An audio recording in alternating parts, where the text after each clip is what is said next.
Now, Sinn Féin have confirmed that they're going to lodge a motion of no confidence in the government the week ahead. Mary Lou McDonald is the party leader. She joins me now. People would say, looking in from the outside, this is just pure political theatre. I mean, what is the purpose of it at all?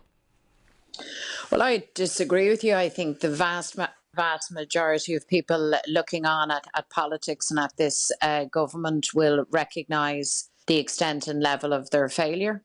I think I could cite any number of areas, but let me cite just two. In the whole area of housing, we're living through a housing crisis still.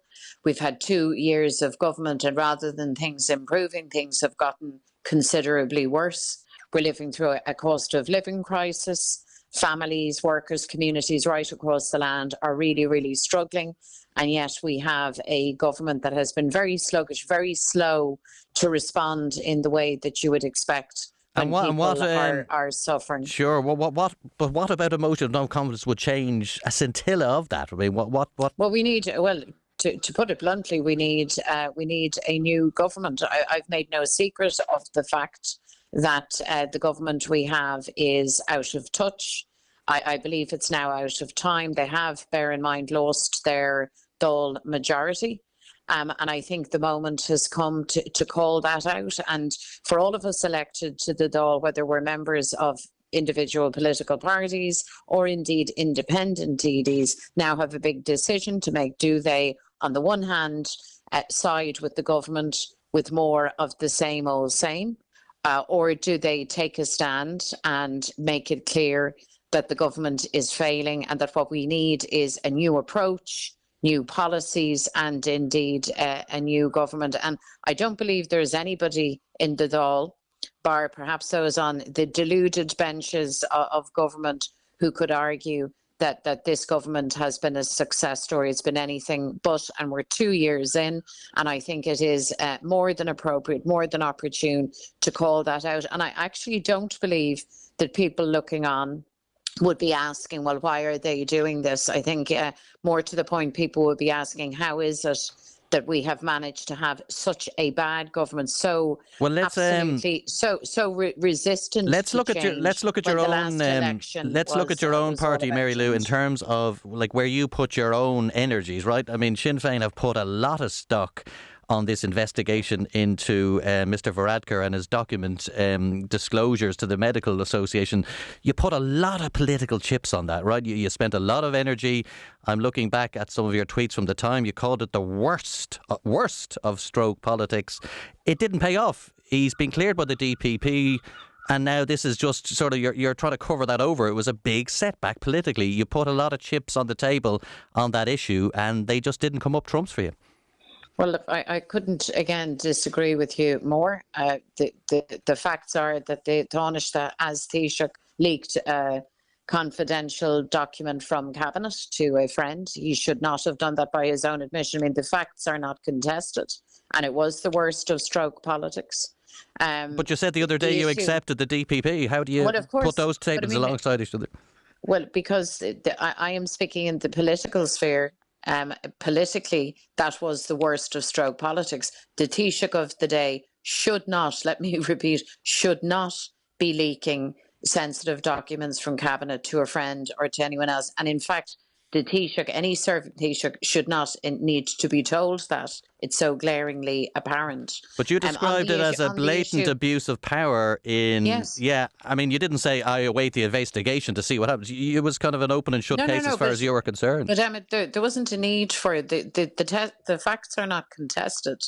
The document was leaked. The issue of a criminal sanction or a criminal prosecution is an entirely different matter. And frankly, is not my business. We're not in the business of pursuing those matters. That fell to the Gardaí, who conducted a very lengthy and I have no doubt a very thorough investigation, and the Director of Public Prosecutions. So do you see yourself walking back any of the comments at the time? Do you see yourself walking back as a blatant abuse of power? Was the phrase. Blatant. I don't know why you're repeating this in what seems to be an attempt at some form of melodrama. It was a blatant abuse of power. Well, I suppose I'm just talking about the language that gets used in the Dáil these days. We're all trying to sort of taper down language. It just seemed you didn't seem to wait for the investigation or react to the outcome. It seemed to be a kind of an open and shut case. Emmett, at the risk of repetition, there didn't need to be an investigation on establishing the facts. The document was leaked. Yes, That's but the not interpretation disputed. thereon is what the issue is, right? What does it mean legally and so on? The political context of that is very, very clear. You do not leak confidential documents from cabinet. There's no great mystery. There's no shade of grey around that. You don't do that, and particularly as a serving Taoiseach. The bottom line is you put a lot of emphasis. Every day you wake up, you pick the issues you're going to go with, right? So you went with this big social media campaign and so on. It didn't pay off politically. You'd at least agree with that part. Well, I don't actually. This is a very strange interview, if you don't mind me saying. I don't know what you're getting at. I'm just talking about what Sinn Féin. I'm just about what Sinn Féin put their emphasis on. This is what you choose to emphasise. I don't know if you. I don't know if you followed the Dáil, but what you'll find our emphasis on. Well, then you will know that our emphasis is on the cost of living, the cost of childcare, the cost of rent. The fact that people are struggling and struggling badly, the fact that we have a generation locked out of home ownership. Those are the things. Okay, well, let's discuss those. But then let me finish out my point. We also hold the government to account. That's actually our job. Correct. We are the opposition, and the opposition is charged not to go in and sit meekly by as the government fails and fails again. The job of the opposition is to hold the government to account, and we do that. So let's go through some of the let's go through a few of the issues that are you've mentioned, the ones you brought up yourself. You're saying they're out of ideas, okay? Yeah. So what did you think of the vacant homes tax that was announced 3 days ago for the budget? I think new idea, right? Well, so too was the government would claim the scheme that Darragh O'Brien has introduced, where the state will lend home purchasers money for an equity stake in their home. They will say that those are new ideas.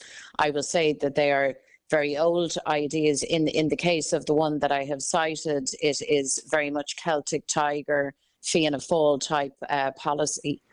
You see, in terms of solving the housing issue, what we need to get to grips with is that the state needs to resume its role in the provision of housing. It needs to stop retreating to the sidelines and depending on private developers or indeed international funds, vulture funds, cuckoo funds and so on, to provide accommodation, secure, sustainable accommodation for our people, because clearly that approach has failed.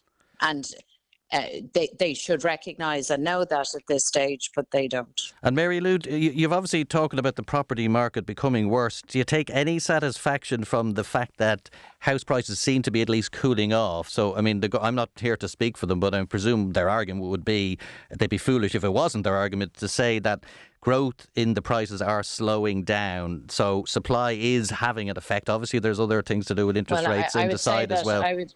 I would say, Emmett, tell that to the countless people who have absolutely no possibility of getting onto the property ladder.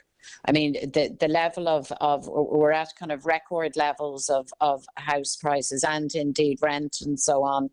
And the fact that things are stabilising at an unaffordable rate might be cause for celebration in government circles, but does very, very little for the average worker, the average family, who needs to ensure that they have a stable roof over their head for themselves and their family. Now, Mary Lou, in terms of the motion of no confidence itself, we're seeing some rural deputies saying they might join you. Have you any sense of how many people you might be able to get? Are you in contact with others? Are you making connections there ahead of this vote next week? Well, in the first instance, every deputy has to make that call themselves. And obviously we will be talking to colleagues, across party lines and indeed to independents. But ultimately, we're all elected here. People have to use their own best judgment. And I think people need to be fully honest in their appraisal of the situation. If people think that the government is doing a great job, well, then I suppose they will reject our motion and they'll vote to support the government. But if, like me and like I think countless others and a huge swathe of society if they regard this government as having failed, well, then I think they will support our motion, and more importantly, will support the idea of electing a new government and a government for change. But that's a matter for independents themselves to make their own assessments. It'll be interesting to see where that falls. I suspect, and this I can only say it's my sense, that the other evening in the Dáil, when we were dealing with the defective blocks scheme, the legislation, and the scheme for the mica and pyrite in people's homes in Donegal and Mayo and Clare across the west of Ireland, anybody observing that and the fact that the public gallery was thronged with people whose homes and lives are literally crumbling around them, to see that, to hear actual sobs in the public gallery as this defective scheme was being rammed through by the government, and to see the absolute indifference of those on the government benches, to me was incredibly shocking. And I think if you wanted a metaphor for how badly this government has failed, well, then I think there you had it. Okay, Mary Lou, unfortunately we're a bit tight on time. Could I just bring you on to Anglo-Irish relations? Obviously the week that's been in it has been incredible. Boris Johnson, he's not gone yet, but he has signalled I think the phrase he used was stepping down. I don't think he used the word resign at any stage in his speech. You've met him on a number of occasions. I mean, obviously he's not going to be on the political scene much longer, whether it's weeks or months from now. Can you just give our listeners a kind of a personal insight on what it's like to meet him? Is he as chaotic and disorganised as people say? What was your own personal assessment of him personally? We know obviously the political differences you would have with him. Well, it's more, you see, it's much more than just political differences. Obviously, I have huge political differences with any Tory, be they British or Irish, but Boris Johnson is a person and has led a government that has undermined the Good Friday Agreement fairly profoundly. I mean, it's an attack on that agreement in plain sight. He's walked away from international law. He brought austerity to the north of Ireland. So his kind of chaotic personal mannerisms, to be honest with you, are the least of our concerns. My concern is and has always been the effect that he or any other Tory Prime Minister or any British Prime Minister, what effect they have on Ireland and on Irish interests. And in the case of Boris Johnson, it has been wholly negative. My meetings with him, as you can imagine, have always been very forthright, difficult meetings at times. He's never been left in any doubt as to the consequences of his actions or proposed actions in Ireland, and he's been left in less doubt that his actions are most unwelcome. In terms of the list of possible replacements, is there anyone there that you'd be? No. Yeah, you don't see anyone one's as bad as another, or from your perspective? No, it's not even that. I mean, that's a matter for themselves. Who leads the British Tory Party is now not my concern at all. Whoever it is needs to hear it loudly and clearly from Ireland, but also from our allies internationally, that Ireland cannot be and will not be the collateral damage for a Tory Brexit, that Ireland cannot and will not be the collateral damage for the kind of power games underway within the Tory party or in and around number 10 Downing Street. And unfortunately, because Ireland is still partitioned, because Britain still has a footprint for now on our island, we are vulnerable to the kind of chaos and that this kind of navel gazing, inward gazing, English nationalist politics now so dramatically exemplified by Boris Johnson, but shared by others. Sure, we'll find out in the next few weeks or possibly even months. We're not sure how long it's going to be till we're stuck with them. But until then, Mary Lou McDonald, thank you very much for joining us on The Hard Shoulder. We appreciate you coming on. All the best. Thank you. All the best.